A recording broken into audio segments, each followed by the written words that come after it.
Who are you? Are you just a mom? Are you a business owner? Are you a worker bee? Are you a wife? One of the things I think that happens to a lot of women is not knowing what your identity is. We shapeshift as women into many different versions of ourselves as we're going through our early adulthood into adulthood into late stages of life. And one of the topics I hear again is like, I just don't know if this is it, if this is all it. So if you give everything to everybody else, if you're pouring into everyone else, we talked about burnout and all those things, who are you really? And can you answer that question? And I think this video topic is really important. It's called Reclaiming Your Identity. Who are you outside motherhood, marriage, and your business? If you're a business owner or in your career, let's say it that way, or is it relationships? Identity loss in the modern world today is more and more common. I think women are being expected to wear a lot of different hats and roles. There's been a lot of discussion about feminine and masculine energies. I've done a lot of seminars and conferences and studying around that. And it really was light bulb moments to me on why I have issues sometimes with polarity with my husband, meaning non-attraction, because we're wearing the hats or the masks that we shouldn't be wearing. Identity loss in the modern world as a woman is something that we have to talk about, because I think women really need to reclaim who they are, stand strong in it, and not waver, and find what's going to work for them and in their path, and not apologize for it. That would be my advice. And I think we're all kind of in it right now in this world of change in 2025. So much is happening. If you're watching this video in 2025 or later, this is what we were going through in 2025. There's issues of, why do you think you fear rediscovering who you are, or maybe what you want? Is it a denial in the things that you already have in your life, and you've worked so hard to get these things, and you're like, what is this all for? And there's a lot of songs about that, a lot of movies about that. And it's so important to understand, like, you can't fear what the next version of yourself is going to be, and understanding your identity today doesn't have to be the same thing as tomorrow, and so on. And there's a beautiful discussion about that when we went to relationship, and also at Date with Destiny. Tony Robbins talks about how women shapeshift. We can go from this character to that character. We can be the sovereign, we can be the wise mother figure, we can also be a maiden and playful and fun and young. There's a lot of different versions of women, and it's important to recognize that you don't have to stay stagnant in one role always. And I think society wants us to stay as a role. Like, as soon as you become a mom, like, but you're a mom, so you can't do that. Or you're over 40, so you can't do that. Or, you know, those kind of rules seem to be labeled on us for some reason, but we accept them. That's the problem, you see.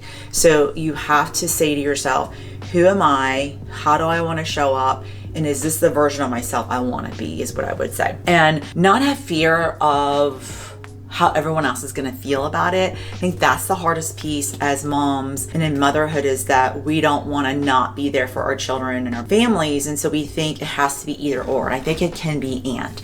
You can be an amazing mom, and you can be an amazing wife, and you can have an amazing career. It just sometimes doesn't happen all at once, because there's something called capacity. And I think we all have to understand everybody has capacity, and it's important not to shame yourself on, oh my gosh, I can't do this and everything else. A lot of women work full hours, but yet they're the ones that come home and are expected to have a meal on the table and do all the feminine roles. So if you're wearing many different hats, that's where you need to think about, how can I leverage and get help in those areas? But I'm still wearing the hat, I just don't need to be cranking myself. The power of intentional solitude, I think, is really important. We talked about that before with the burnout videos on being still and quiet. I think you can find some clarity of who you are and your identity if you give yourself some space to have it. There's so much noise going on, and when you're a mom and in motherhood and relationships and marriage and partnerships and in business, there's so much noise constantly. I made that joke. I have a couple single friends, and I think they have a lot of quiet time, alone time, and I'm like, I don't think I really have a lot of alone time. I can go to my room, which is where I'm in right now, and close the door, but there's stuff going on all the time. There's never really a moment where I'm truly alone, unless I carve it out, go somewhere and take it. So I think that's really important and powerful for women to intentionally carve space. It's a weekend, a night away. Just have some solitude so you can think clearly about what you want, what you don't want, what changes you want to have, what do you need for yourself. And another way to kind of figure out, it's important to you, is figure out what your values are for you.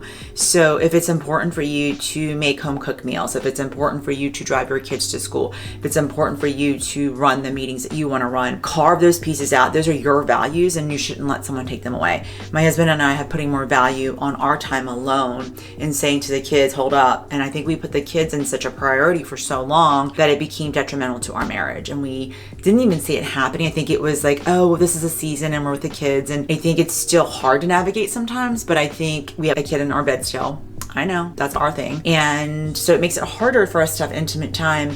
But we still have to be really intentional about connecting and making sure we have time for each other. What I mean by that is that that's a value for us, right? So if you have a value that's important to you, it may not be for someone else.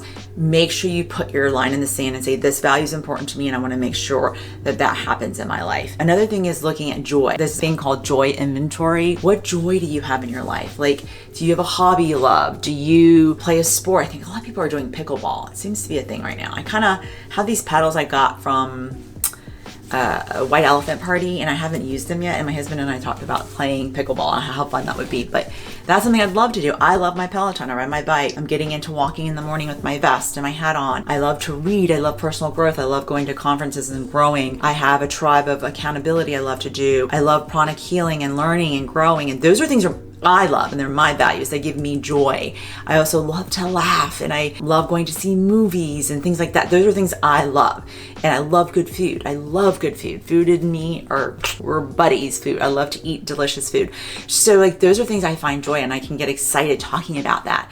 That's something that, is part of who I am and identity, and understanding and experiencing. I love to travel and see new places. Those are things that, are important to me. So what is important to you? Comment below in the comments. I'd love to know what's important to you. If you're having a problem figuring out what joy inventory is, I'd happy to walk you through that, and maybe, have a conversation about maybe you don't have enough joy. Maybe you need to figure out that piece for you. I know we have a lot of musicians and creatives that maybe you don't earn money with it, but it's something you love and it's your heart.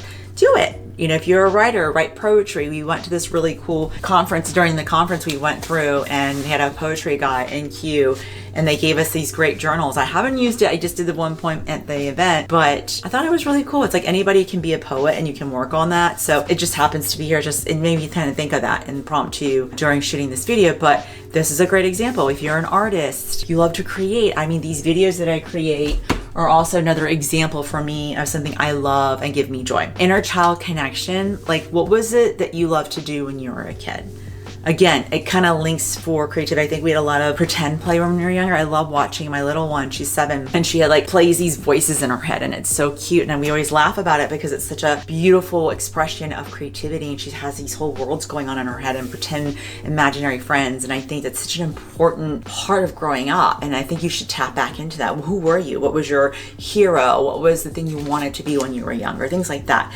Maybe volunteering more is a good idea too, for you to kind of tap into the different identity of who you want to be outside of your typical roles. And I think for myself, using pranic healing, clearing my energy, cleaning myself of negative energy, doing Twin Hearts meditation, doing some of the practices has helped me greatly in having peace and calmness, which then gives that space to figure out what is it that I am and who do I want to be, and what identity am I, not just this. And if that's what you want to be, if you want to be a mom and that's who you are, that's awesome. That's cool too. And that's what I'm trying to say. It's different for each person. I think it's more than your just roles. You don't have to be a certain role. You're allowed to change your mind. You're allowed to shift, and not to be afraid of things changing. I think change is the constant, and know that there's better versions of you coming. And think about, you're going to go from caterpillar to cocoon to butterfly over and over and over again, and not to fear it, because that's part of the journey is the process, is going through it all. And some days it's difficult, some days are great, some days you're like, I don't want to do this anymore, and that's okay. I always say, go to bed and tomorrow's a new day, right? Get some rest. And part of that is seasons that you're in. And I used to be such an achiever season, and now I'm in this place of allowing season, and it's such a beautiful place to be. It doesn't mean I won't go back to achieving or doing different things, and I'm giving myself permission for that. So that would be an example of that. And so I hope that you found that helpful, and figure out what roles you may play and what you want, what makes your heart sing, and allow yourself to kind of look for that joy inventory. Again, journaling comes into a great helpfulness in this process, and having conversations with people that know, love you, and want the best for you. Being around those people always make that joy inventory a lot better. So till next time, stay empowered and keep working on that personal growth, and I'll talk to you soon.